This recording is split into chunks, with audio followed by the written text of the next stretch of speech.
தொடர்ந்து தற்போதைய நேரத்திற்கான தலைப்புச் செய்திகளை பார்க்கலாம். பகுஜன் சமாஜ் மாநில தலைவர் ஆம்ஸ்ட்ராங்கின் இறுதி ஊர்வலம் இன்னும் சில நிமிடங்களில் தொடக்கம். உடலை வைக்க சந்தனப்பேழை கொண்டுவரப்பட்ட நிலையில் பௌத்த முறைப்படி இறுதிச் சடங்கு.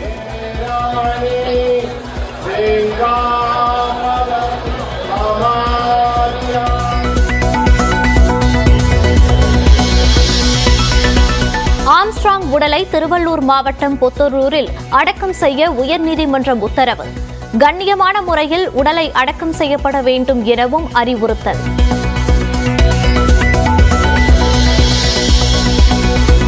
ஆம்ஸ்ட்ராங்கின் இறுதி ஊர்வலத்திற்கு உரிய பாதுகாப்பு வழங்க காவல்துறைக்கு உயர்நீதிமன்றம் ஆணை. பெரம்பூர் கட்சி அலுவலகத்தில் அரசு ஒப்புதலுடன் நினைவிடம் அமைத்துக் கொள்ளலாம் என்றும் அனுமதி.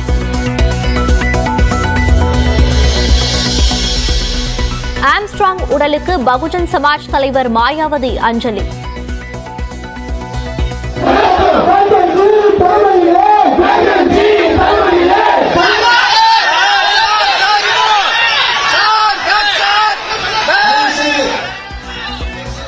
குடும்பத்தினரை சந்தித்து ஆறுதல் கூறினார்.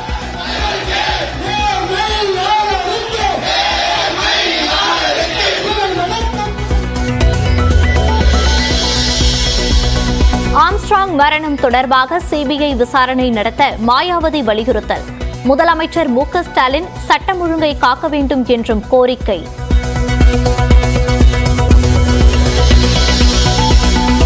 ஆம்ஸ்ட்ராங் கொலையில் தொடர்புடைய கூலிப்படையினர் கண்டுபிடிக்க வேண்டும்.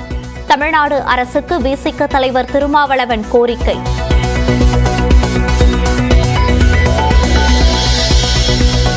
தமிழ்நாட்டில் அரசியல் கொலைகள் அதிகரித்துள்ளதாக எதிர்க்கட்சித் தலைவர் எடப்பாடி பழனிசாமி குற்றச்சாட்டு. திமுக ஆட்சியில் சட்டம் ஒழுங்கு சீர்கெட்டுள்ளதாகவும் பேட்டி. அண்ணாமலைதான் துரோகத்தின் மொத்த உருவம் என எடப்பாடி பழனிசாமி காட்டம். பிரதமர் மோடியின் அருகில் தாம் அமர்ந்திருந்தால் மிகுந்த கோபத்தில் அண்ணாமலை இருப்பதாகவும் விமர்சனம். துரோகியினுடைய மொத்த உருவமே திரு அண்ணாமலை தான். இவர் கட்சி தலைவருக்கு பொருத்தமில்லாதவர். நாங்கள்லாம் 50 ஆண்டு காலம் இந்த கட்சியில் உழைச்சு தான் இந்த பதவிக்கு வந்திருக்கிறோம். அவராட்டம் அப்பாயின்மெண்ட் பதவி கிடையாது. கரூரில் அதிமுக முன்னாள் அமைச்சர் எம்.ஆர். விஜயபாஸ்கர் வீட்டில் 8 மணி நேரம் சோதனை நடத்திய சிபிசிஐடி. நில மோசடி வழக்கில் பென்டிரைவ் உள்ளிட்ட ஆவணங்கள் கைப்பற்றப்பட்டதாக தகவல்.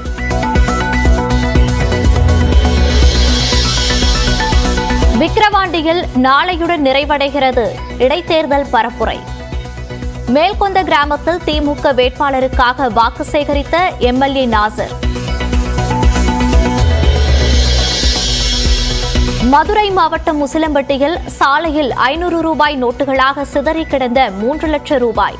பொதுமக்கள் அள்ளிச் சென்ற நிலையில் சிசிடிவி அடிப்படையில் காவலர்கள் விசாரணை.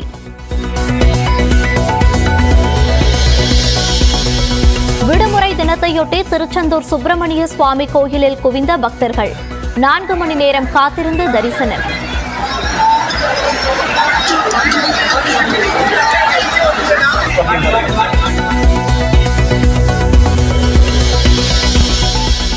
வார விடுமுறையை கொண்டாட ஒகேனக்கலில் குவிந்த சுற்றுலா பயணிகள். அருவிகளில் குளித்தும் பரிசல்களில் பயணம் செய்தும் உற்சாகம்.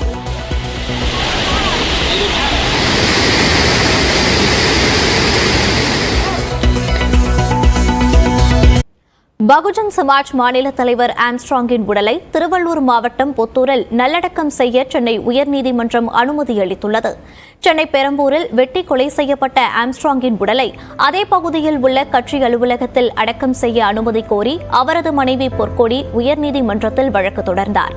இந்த வழக்கு விசாரணைக்கு வந்தபோது பெரம்பூர் பகுஜன் சமாஜ் கட்சி அலுவலகம் குடியிருப்புகள் நிறைந்த பகுதி என்பதால் அப்பகுதியில் உடலை நல்லடக்கம் செய்ய முடியாது என்று அரசு தரப்பில் தெரிவிக்கப்பட்டது. இதையடுத்து தற்போதைக்கு அரசு ஒதுக்கும் இடத்தில் அடக்கம் செய்துவிட்டு பின் வேறு இடத்தில் மணிமண்டபம் கட்டுவது குறித்து ஆலோசிக்க மனுதாரர் தரப்புக்கு உயர்நீதிமன்றம் அறிவுறுத்தியது. இதையடுத்து மீண்டும் வழக்கு விசாரணைக்கு வந்த நிலையில் ஆம்ஸ்ட்ராங் உடலை செங்குன்றம் அருகே பொத்தூரில் 1 ஏக்கர் நிலத்தில் அடக்கம் செய்ய அனுமதி அளித்ததாக தமிழ்நாடு அரசு பதில் மனு தாக்கல் செய்தது. இதையடுத்து அங்கு உடலை நல்லடக்கம் செய்ய உயர்நீதிமன்றம் உத்தரவிட்டது. பெரம்பூர் கட்சி இடத்தில் நினைவிடம் அமைத்துக் கொள்ளலாம் என்றும் பெரம்பூரில் அடக்கம் செய்யக்கூடாது என்பதுதான் பிரச்சனை என்றும் கூறிய நீதிபதி, கட்சி அலுவலகத்தில் நினைவு மண்டபம் கட்ட எந்த பிரச்சனையும் இல்லை என்றார். உரிய கண்ணியத்துடன் ஆம்ஸ்ட்ராங்கின் உடலை நல்லடக்கம் செய்ய அறிவுறுத்திய நீதிபதி, அரசு அனுமதியுடன் நினைவு மண்டபம் கட்டிக்கொள்ளலாம் என்று கூறினார். அரசு மரியாதை வழங்குவது குறித்து அரசே முடிவு செய்து கொள்ளும் எனவும் நீதிபதி அறிவுறுத்தினார்.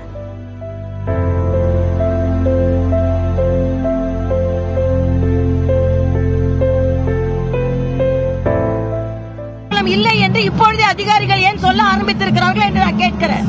யார் தீர்மானம் செய்வது, யார் தீர்ப்பு கூறுவது? தமிழகத்தில் போலி சரக்குகளும் அதிகரித்து விட்டது, போலி சரண்டர்களும் அதிகரித்து விட்டது. போலி சரக்கு, போலி சரண்டர். இன்று உண்மையான குற்றவாளிகள் பிடிபடவில்லை. மிகவும் பலம் வாய்ந்த குற்றவாளிகள், சிறையில் இருந்தே குற்றத்தை செய்பவர்கள் அதிகரித்திருக்கிறார்கள். இதற்கு அரசு ஊக்கப்படுத்திக் கொண்டிருக்கிறது. இது திராவிட மாடலா, தினம் ஒரு கொலை மாடலா என்று எனக்கு தெரியவில்லை. அதனால் நியாயம் கிடைக்க வேண்டும். சாதாரண பெண் என்னிடம் வந்து சொல்கிறார், ஒரு ஏழை தாய் வந்து என்ன சொல்கிறார், குற்றவாளியில இவங்க கண்டுபிடிக்கலாமா, சரண்டர் ஆனவங்க எல்லாம் குற்றவாளி கிடையாது நான் சொல்லல. இப்ப என் முன்னால ஒரு ஏழை தாய் வந்து சொல்லிவிட்டு செல்கிறார். ஆக இது மிகவும் தீவிரமாக எடுத்துக் கொள்ளப்பட வேண்டிய ஒன்று. இல்ல, சிபிஐ விசாரணை நிச்சயம் தேவை. ஏனென்றால் தனது கூட்டணி கட்சியை சார்ந்த ஒரு மாவட்ட தலைவர் திருநெல்வேலியில் கொலை செய்யப்பட்டார். அதற்கு இன்னும் குற்றவாளிகள் கண்டுபிடிக்கப்படவில்லை. நேற்று முன்தினம் அதிமுகவை சார்ந்தவர், அதற்கப்புறம் விசிகாவை சார்ந்தவர், இன்று பாமகவை சார்ந்தவர் வெட்டின ஜிப்மரில் உயிருக்கு போராடி கொண்டிருக்கிறார். ஆக அரசியல் கொலைகள் அதிகரித்திருக்கிறது. இன்னும் சொல்ல போனால் ஆம்ஸ்ட்ராங் அவர்களின் இறுதி சொற்பொழிவை நீங்கள் பார்த்தீர்கள் என்றால் ஆளும் கட்சியையும் முதலமைச்சரையும் முதலமைச்சரின் மகனையும் சாடி இருக்கிறார்.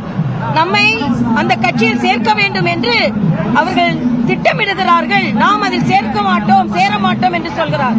ஆக அரசியல் பின்புலம் இருக்கிறது. அரசியல் பின்புலம் இல்லை என்று இப்பொழுதே ஏன் அதிகாரிகள் சொல்ல ஆரம்பித்திருக்கிறார்கள் என்று எனக்கு தெரியவில்லை. இது வடசென்னை, முதலமைச்சரின் தொகுதியும் இந்த வடசென்னைக்குள் தான் இருக்கிறது. ஆனால் இந்த வடசென்னை பல அராஜகத்திற்கும் பல குற்றங்களுக்கும் புகலிடமாக மாறிக்கொண்டிருக்கிறது. புகலிடம் கொடுத்தவர்கள் கொலை செய்யப்படுகிறார்கள். பல ஏழைகளுக்கு புகலிடம் கொடுத்தவர்கள் கொலை செய்யப்படுகிறார்கள். ஆக இது உடனே விசாரிக்கப்பட வேண்டும். முதல்வர் இனிமேலும் தூங்குவதில் அர்த்தமில்லை என்பது எனது கருத்து. கள்ளக்குறிச்சிக்கு போக மாட்டோம், இங்க வந்து என்னன்னு கேட்க மாட்டோம். உடனே செயலில் இறங்கினாராம், நான் மற்றவங்க அவங்களே வந்து சரண்டர் ஆயிட்டாங்களாம். இதெல்லாம் ஒப்புக்கொள்ள முடியாத ஒன்று. தீவிரமாக விசாரிக்கப்பட வேண்டும், நியாயம் கிடைக்க வேண்டும். இதுதான் கடைசி கொலையாக இருக்க வேண்டும் தமிழகத்தில், அரசியல் கொலை என்பதை நான் தெரிவித்துக் கொள்கிறேன். மிகுந்த மன வருத்தத்தோடு நான் பேசுகிறேன். பகுஜன் சமாஜ் கட்சியின் மாநில தலைவர் ஆம்ஸ்ட்ராங் மரணத்திற்கு நியாயம் கிடைக்க வேண்டும் என பாஜக மூத்த தலைவர் தமிழிசை சவுந்தரராஜன் செய்தியாளர்கள் சந்திப்பில் கூறியிருந்தார். அதன் நேரலை காட்சிகளை பார்த்தோம்.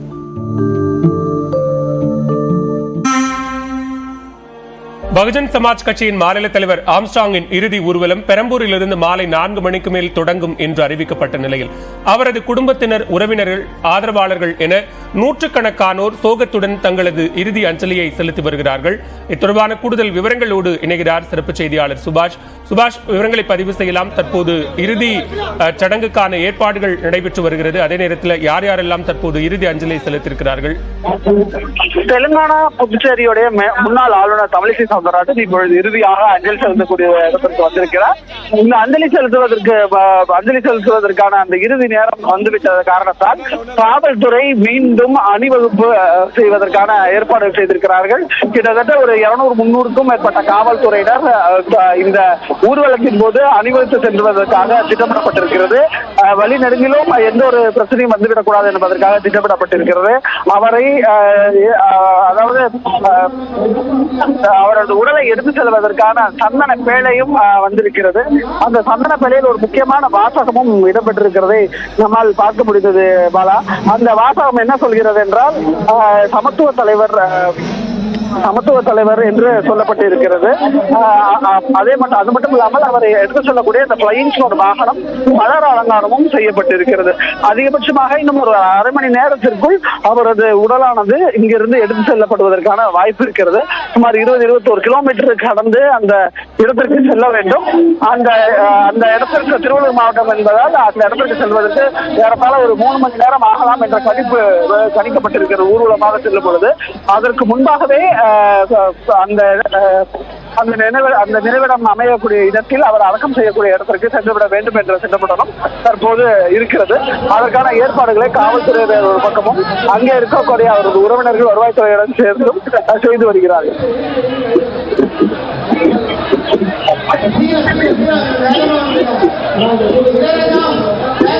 சுபாஷ், தற்போது இறுதி ஊர்வலம் துவங்குவதற்கான ஏற்பாடுகள் செய்யப்பட்டிருக்கின்றன. அதே நேரம் பெரம்பூர் பள்ளி மைதானத்திலிருந்து எந்தெந்த சாலை வழியாக பொத்தூர் அந்த இறுதி நல்லடக்கம் செய்யப்பட இருக்கக்கூடிய இடத்திற்கு செல்லப்பட இருக்கிறது, அந்த சாலை குறிப்பிட்ட சாலைகள்ல உரிய ஏற்பாடுகள் என்பதும் செய்யப்பட்டிருக்கா சுபாஷ்? மிக காவல்துறையினர் திட்டமிட்டிருக்கபடி அந்த பாதைகள் அமைக்கப்பட்டிருக்கின்றன. பெரம்பூர் பாரக்ஸ் ரோடு வழியாக பிரதான சாலையை குறித்து ரெட் ஹில்ஸ் வழியாக செல்ல திட்டமிடப்பட்டிருப்பதாக தகவல் இருக்கிறது. நமக்கு அதற்கான ஏற்பாடுகளை காவல்துறையினர் முழு வீச்சில் செய்திருக்கிறார்கள். ஏராளமான காவல்துறையினர் தற்போது குவிக்கப்பட்டிருப்பதும் நம்மளுடைய காட்சியல் பாதைகளாக தெரிகிறது. நமது ஒளிப்பதிவாளர் மாற்றினும் அதை காட்சிப்படுத்திக் கொண்டிருக்கிறார். ஏராளமான காவல்துறையினர் பந்தோபஸ்து பணியில் ஈடுபட்டிருக்கிறார்கள். எந்த ஒரு அசம்பாவித சம்பவமும் நடந்துவிடக் கூடாது என்பதற்காகவே தற்போது காவல்துறையினர் அதிக அளவில் இந்த பகுதியில் குவிக்கப்பட்டிருக்கிறார்கள் என்பது குறிப்பிடத்தக்கது. பாலா, இந்த வழி நெடுங்களும் 21 கிலோமீட்டரும் எல்லா விதமான திட்டமிடல்களும் அவர்களுக்கு இருக்கிறது. அதன் அடிப்படையில் தான் இயங்க வேண்டும் என்பதும் சொல்லப்பட்டிருக்கிறது. பாலா, பகுஜன் சமாஜ் கட்சியின் மாநில தலைவர் ஆம்ஸ்ட்ராங் வெட்டி கொலை செய்யப்பட்ட நிலையில் அவரது இறுதி ஊர்வலம் அவருடைய இல்லத்திலிருந்து இன்னும் சற்று நேரத்தில் தொடங்க இருக்கிறது. பெரம்பூர் பள்ளி மைதானத்தில் அவருடைய உடல் பொதுமக்களின் அஞ்சலிக்காக வைக்கப்பட்டிருக்கக்கூடிய நிலையில் தற்போது அங்கிருந்து திருவள்ளூர் மாவட்டம் ஆவடி அருகே உள்ள பொத்தூர் பகுதிக்கு கொண்டு செல்லப்பட இருக்கிறது. விவரங்களை வழங்கியமைக்கு நன்றி சுபாஷ்.